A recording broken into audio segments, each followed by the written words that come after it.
Hey everybody, it's Oni and welcome to What If DEKU Saved the Elf Queen. If you guys want to see more of this, please hit me up in the comment section down below because it does help out a lot to see you guys wanting to see this next part out as soon as possible. This part would be around 14 minutes long, well, obviously of course. But make sure to follow all our social medias that are linked in the description or that you see on screen, because I'm actively being on there as much more as I could at the moment. I hope you guys enjoy the video.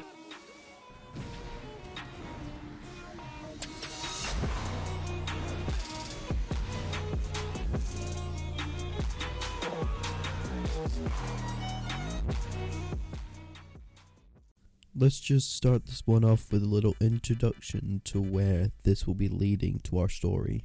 Izuku, at a young age of 14, will be traveling around, or just walking around the streets, after his bullying from Bakugo. Well, since the first week of him actually getting his acceptance letter, Izuku thought he could actually go for a walk and just travel around just for a little bit to see if anyone actually was out and not trying to kill him today. He did that, and sadly mistaken people were, aka Bakugo and his goonies. "Oi, Deku!" Bakugo shouted. "You better get back here now!" Bakugo shouted again. As Izuku, only thing he could do was run. He couldn't use one for all with a scared expression of him wanting to actually escape. But if he uses quirk, he would probably kill Bakugo in the process. As Izuku would run, until he reached the end of the road. Into the forest he could only run. As the moment he ran into the forest, as the only thing he could do was carry on. As the moment he reached the corner, he realized Bakugo wasn't chasing him anymore. As Izuku finally stopped to catch his breath. "Oh, finally, he's gone," Izuku said, breathing out a sigh of relief. "Where am I?" Izuku said. "This has to be somewhere familiar, because if it wasn't, I will not remember it," Izuku said, trying to walk around again to try and find his way out. "Okay, let's go here," Izuku said, as the only thing he did was make it worse by going deeper into the forest.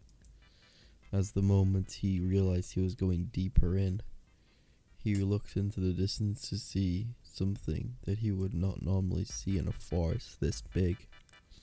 He saw a beautiful landscape with tree-like houses, and houses resembling the Smurfs, but bigger, of course.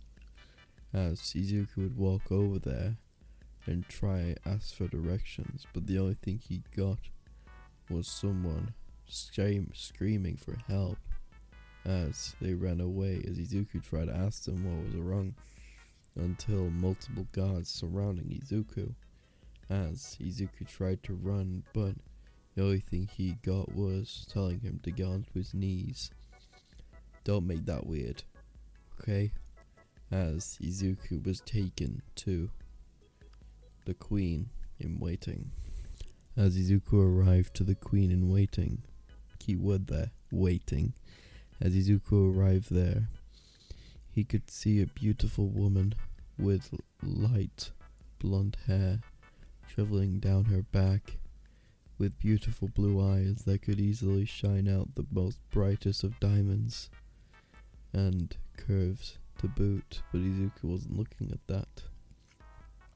He was just amazed at her beauty at first, but then he got serious and asked if they were going to kill him, with their response being quite fortunate to Izuku, telling them that he was not going to die.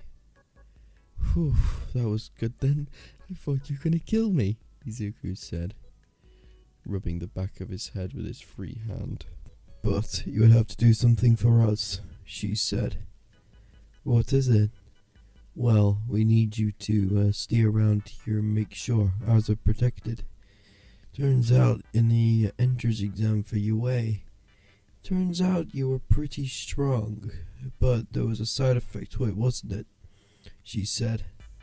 Yes, there were, and why, what's up? Izuku said.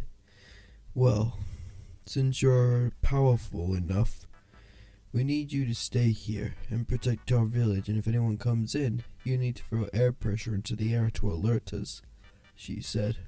Is that it? Because if I do that, my arms will break. You don't have to worry about that, kid. But we have a ton, and I mean a ton of healers on hand. So if you break your arms, we can heal you back to 100%, just like that, she said, breaking a finger and healing it almost instantaneously, to use an example. So, Izuku, are you ready to take your responsibility? No, Izuku said. This is really frightening, and I don't know how to use my quirk correctly, and also, I have to go to school, Izuku said. Fine then. Go to your shitty, terrible school.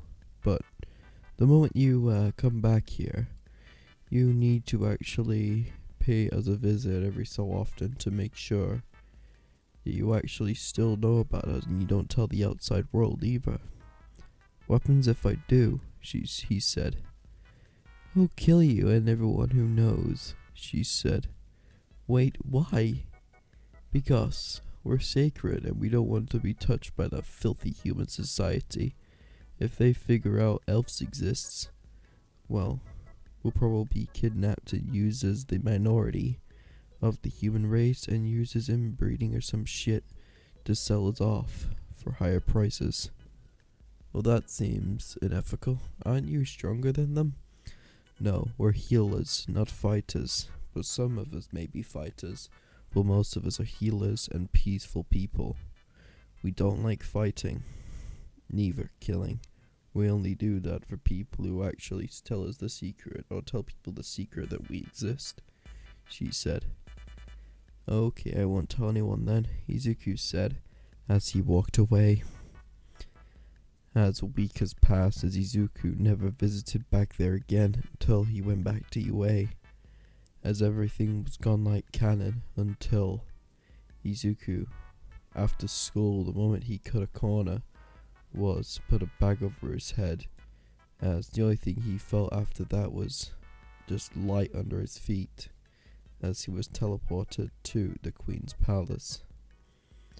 Izuku Midoriya, the Queen said, as she brought the bag over Izuku's head and took it off. Your training starts today, so get to him now. Wait, what training? Remember what we said previously about your training? Yeah, we didn't fully tell you that you were going to be trained here. You're going to be a successor here sooner or later, so you're going to be our brawler fighter to protect our village the moment you actually leave UA. Wait, so I'm going to be stuck here? Yep. You better get to training then, because, you know. Wait, if I remember correctly, you said someone in the UA entrance exam was there. Yeah, that was one of my subordinates. He went to UA to actually find strong people that he could trust to actually somewhat lead here, to get people more, to actually get strong fighters here to protect our village. Okay, that seems a little weird, but I'll roll with it, Izuku said as the training commenced. As we do a little skipped, because I don't want to extend this little Fanunian that just basically just allows us to accelerate what we're doing and doesn't make me just spend more time training arcs, you know.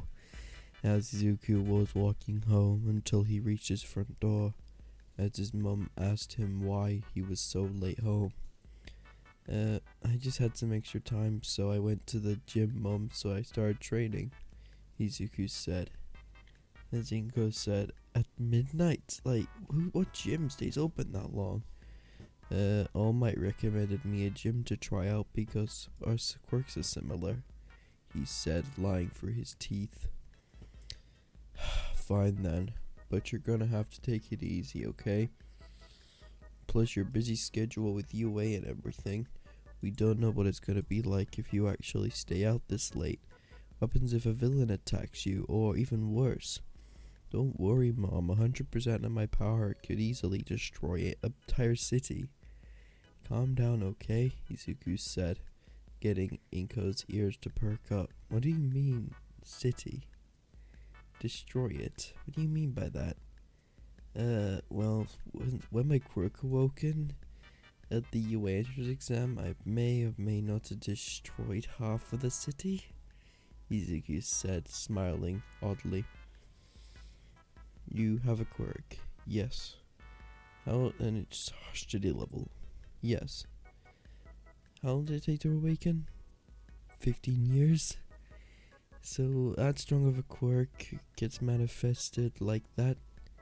Yes. Fair enough, Inko said.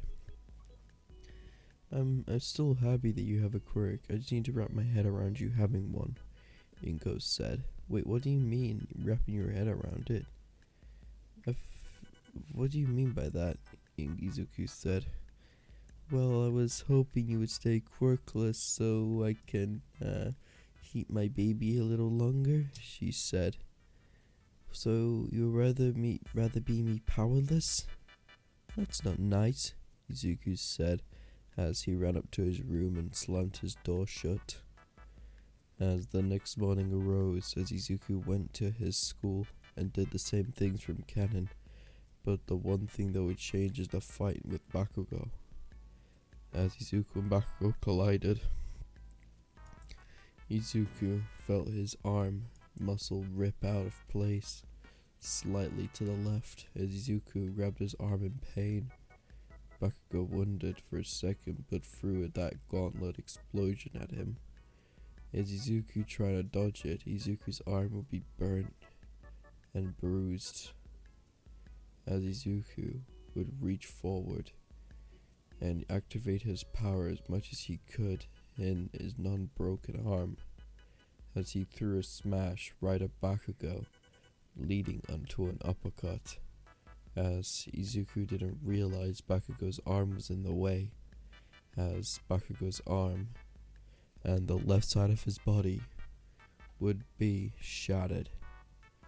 When I mean by shattered, I mean shattered, like his bones are slowly turning to a form of, well, broken glass, if you imagine that when it's shattered into pieces that way.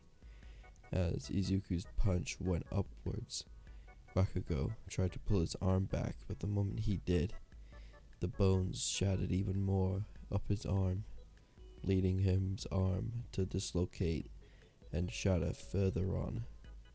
As the moment Izuku threw that punch, he collapsed to the ground. So did Bakugo, as Izuku's team won, but Bakugo and Izuku was both rushed to the A&E to be healed. Izuku's injuries wasn't permanent, but Bakugo's, on the other hand, his was almost life-threatening. He could even lost his left arm if he wasn't careful enough. If he didn't pull out his arm in time, he would have lost it